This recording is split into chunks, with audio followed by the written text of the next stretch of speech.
Hello everyone, welcome back to our channel, Doom Productions, home of the No Budget Film School, and today we are back at it with a Filmmaker Hangout for our movie, See You Soon. Yeah. As you can see, this is the Regal Tiger 11 theater. It's a Regal theater that appears in the movie, and I guess, you know, there's not a whole lot to say necessarily about it within like the story, because it's a documentary. We're talking throughout the whole thing. So I guess this is more about the production and how it all came together. Because a commentary would kind of feel redundant and stuff like that. Yeah. But Ethan, how did this project start? Yeah, so if you haven't seen it, check it out. Good call. First of all, good call. Yeah, I mean, a documentary, that's kind of a weird pick for us to make. You wouldn't expect Doom Productions to come out with a documentary or anything like that. Yeah. But the reason that we kind of made this, well, firstly, we were in the middle of making Video Carnage. It was kind of going slow. We were dragging out. We were just kind of looking for something fun and quick that we could shoot in a day. Yeah. And we talk about ideas every now and again, and this was an idea we had kind of brought up before.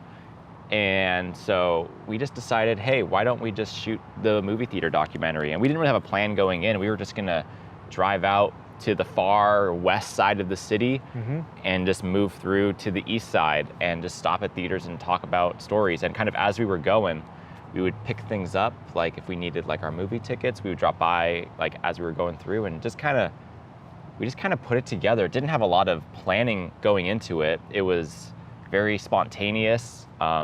We just kind of let the story or kind of how we were feeling kind of decide where we went and what we talked about. Really birthed out of COVID times, because as you know, I mean, now this is beautiful because this is open. Yeah. Now, and it's really cool to see. But you know, we love going to the theater. We make movies for the internet and on YouTube, and we're happy with that. We like doing that. But I think also there's a part of us that just like, we just love the theater experience, and we wanted to kind of pay tribute to that, something that was lost over the last year or so. Yeah. For the most part. And it's exciting now that the movie comes out just in time for when theaters are opening. It's kind of a cool just timing thing where now it's like, all right, this kind of felt like I don't know, like it hyped up my wanting to go back and seeing movies again. Yeah. Not that that ever went away, but it's kind of was a cool refresh. And yeah, so we shot it on a phone. Yep. Two phones. Yeah. So that I sort of go into production a little bit of what the technical stuff was and kind of how it went from shooting it to editing it and all of that. So we shot on 2 phones, an iPhone and a Google Pixel, just because that's the phones we own. Yep. Nothing fancy, nothing crazy. We use this mic setup, A Zoom H1N. Zoom H1N. We just each had one. With these lavalier microphones. Yeah. And we would just show up, set up a wide shot, record, talk, do kind of our little thing, usually just in one take. And we just knew we would cut it up however we needed to in the timeline later. And then from there, we would kind of walk around and get some B-roll of the location and just kind of get a whole bunch and just hope that, you know, we got what we needed. And then we'd move on to the next spot. Like, it was really just simple as that. And then likewise, when we're driving, you know, Jordan would just film out the window a little bit and just get cool shots traveling from place to place and cool exteriors of all the different theaters we'd stop by. And it was pretty much just that simple again. And then a lot of that then came in though without, none of that planning on production. You're just banking on figuring it out in post-production. So I just kind of organized all of it into folders for each camera and each person's audio, synced everything up. And then from there, I would just kind of start playing. Because there was, again, no plan, no storyboards, no shot lists. It was just going by feel. So I would go start putting just sections together, and eventually I was like adding music to it. And our good friend Cody Clark has this great archive of music that he let us dig into and pull from. So his music is what's scoring the whole piece. These are all just old tracks of his.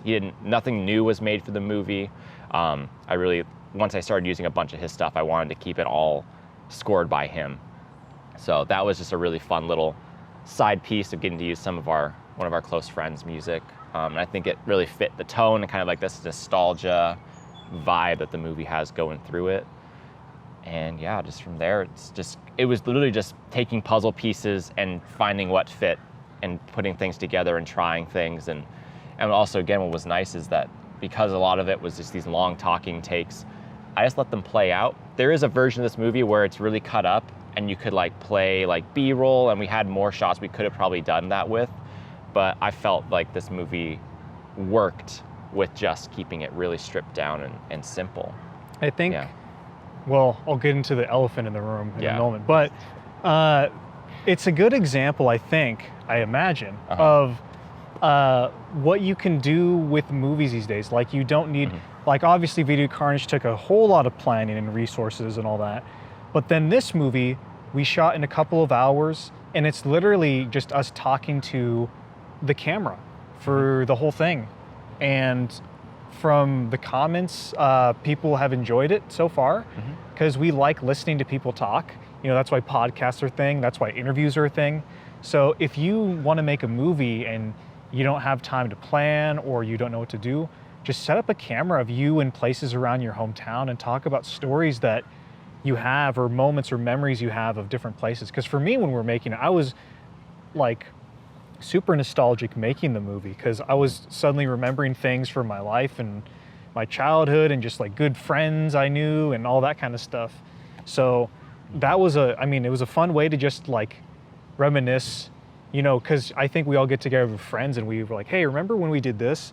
But next time you're going to do that, just put a camera on you guys and just talk, and something interesting might happen. Yeah, and I think there's something really valuable. This is something I've noticed. Like, I love, especially in folk filmmaker movies, like seeing where people live. Like, I think that's so fascinating to see like parts of the country or the world that I just have never taken the time to, like, I don't know, it gives you a different perspective on like what it's like, and what's it like in Yakima, Washington? What's it like over in New York or Australia or anything like that? Like, seeing that kind of stuff in movies, I think, is just as fascinating, where the location is just as big of a character as anyone else on screen. That's the kind of stuff that interests me. So this movie is kind of just like a really big version of that, where there are never close-ups really on us. Like, it's always the theater is the location and the character. Like, that was kind of fun to play with and just see what that could be and what it looks like. So that was a big thing, I think, going into it for me. I think like, that was in the back of my head the whole time. Yeah. So, elephant in the room. So the way we made this was, it was shot on Ethan's phone. My phone was B-roll. After we were done shooting, I went off to, you know, I was working on Video Carnage, so I was busy. So you, Ethan, you edited the entire movie. I've seen the opening scene. Just when you had that done. And then you finished the movie last week. And it was uploaded and released. And last week I was on vacation in Florence, Oregon for the week. The trailer came out Monday. I saw the trailer. Nice. The movie came out Friday. And I haven't seen the movie yet. It's currently Monday. You had some time. I have 3 days later. I haven't seen it. So I have no idea what this movie's like, if I'm completely honest. I don't know what you kept. I don't know what you cut. You know, from what I saw, little bits, you know, look good. Yeah, it did. I didn't actually cut a whole lot. It's weird because my name says director, but I haven't seen it. I was just in it. Well, you were on set directing a lot. I think you were going for something when we were talking. Like, I remember specifically when we were here, actually, I think it was at this theater, you made the note of like, we didn't want this to feel like it was a YouTube video of us talking and chatting to our subscribers, but it was more of this idea of like, this is us talking to like our kids in the future. And like telling them about what it's like to see movies pre-COVID and now also post and during COVID. It's kind of like a time, so that's why it's called a time capsule documentary. Because otherwise, I don't know what this would be, but I know we had discussions about like what would this be called, because we always have like a little subtitle to our movies. Like independent free feature or something like that. But for this one, a time capsule in the end was kind of, I felt that was the most accurate way to describe it, just because it's a snapshot of what it's like right now. And I think that's what we were trying to accomplish with it. So that's what I went into editing. But I hope it turned out like that. I hope it did. I think it was successful because the best part of this movie for me has been seeing people write down stories about like when they went to a theater, or what they saw, or what they did with their friends. Because that was the best part of this movie for me, was going through tickets and remembering what we did when we were growing up. Yeah. Going to the movies. Because that's the best thing. That's like that is my favorite thing growing up, like what we did. Especially because like my birthday was May 6th, it would always fall on a Marvel release day. So we'd go and see like Iron Man or something in the movies. Like my birthdays were planned for me for years. It was great. Nice. Yeah. Was there anything else you wanted to kind of cover or talk about? I mean, I know you weren't there for editing, but for shooting, was there anything or? I mean, it was just fun to drive around and go to different theaters and talk about it. Oh, yeah. I'll wait. No, you finish what you're gonna say. Well, I mean, that's really it. Like, I think, again, like I said this before, but like, just if you have any good memories or you don't know what kind of movies to make, just go out with the camera and film yourself telling stories or talking about your memories. Just treat it like a time capsule or a diary. And it might not be interesting to you, but it'll be interesting to other people, I bet. I mean, that's Emily Dickinson. She was a social recluse from what I've heard. There might be a literature person who knows this more, but from what I learned in my writing classes, she was a really bad social recluse. You know, one time she was sick and she didn't want to see the doctor. So what she arranged was that she would crack open the door of her room and the doctor would walk past it to examine her. Like, she was that terribly, like, had that much anxiety and social problems and mental issues. And all of her writings, from what I understand, again, correct me if I'm wrong in the comments, they were all her diaries. They were literally just for her. Emily Dickinson was writing for Emily Dickinson. Then her family finds it, or someone found it, and they published it, and now she's a world-famous, world-renowned author. And it's fascinating to everybody. And I bet you that Emily Dickinson was like, I don't know what to do.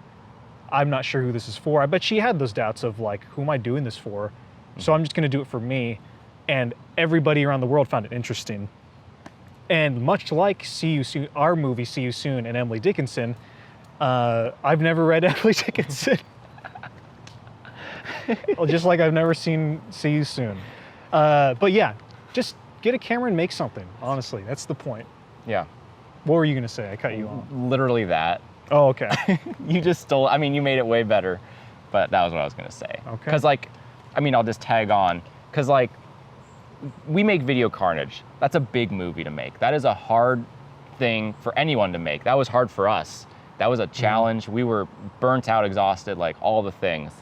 And it could be really intimidating as a new filmmaker to like have the bar set there as like a thing so you could make. It's like, yeah, we set the bar. Not that we set the bar. Our movie's the best. No, but like, no, I'm joking. Yeah. But if you're looking at people, I know, like when we were growing up, like I was really inspired by Freddie Wong and Quarter Digital. Like they're kind of like video game high school. Like it's like, oh my gosh, how do you make something like that?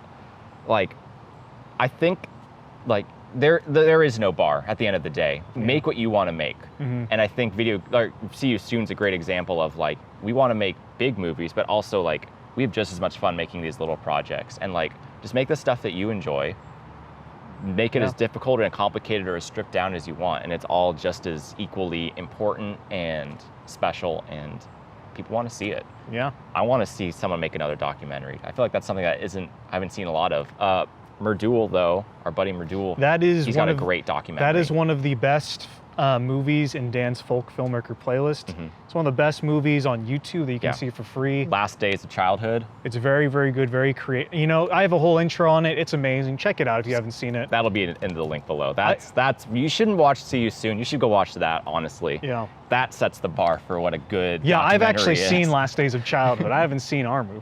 I think if you compare our documentary to Merdul's, his is an example of what you, because I imagine he filmed it in that kind of diary video vlog style in a way, but he cut it up and he did a whole lot of editing. He pushed the editing so much further. So I guess that's an example from what I imagine you edited together. Yeah. This is a very simple movie. Merdul's is very visually complex. Yeah. And both awesome. Yeah. But his more awesome than ours. Yeah. Yeah. Cool.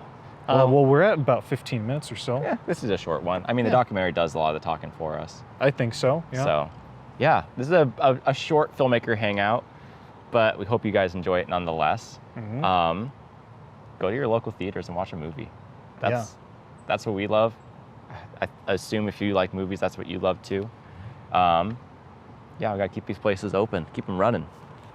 Because that's just awesome. I mean, look at that sign. This is one of the coolest looking theaters. Anyways. Well, from the outside. Well, from the outside. From the inside, well, it's got a 90s vibe to it, mostly because it hasn't been updated since the 90s. You know, it makes me think of seeing Phantom Menace whenever I walk in, so I got to give it credit for that. Yeah. It brings me back to the 90s, because I was literally there in the 90s and everything looked the same. Yep, no, it hasn't changed at all. Yeah. Cool. Well, thank you guys for watching, and we look forward to sharing more movies and stuff with you soon. So until then, see you soon.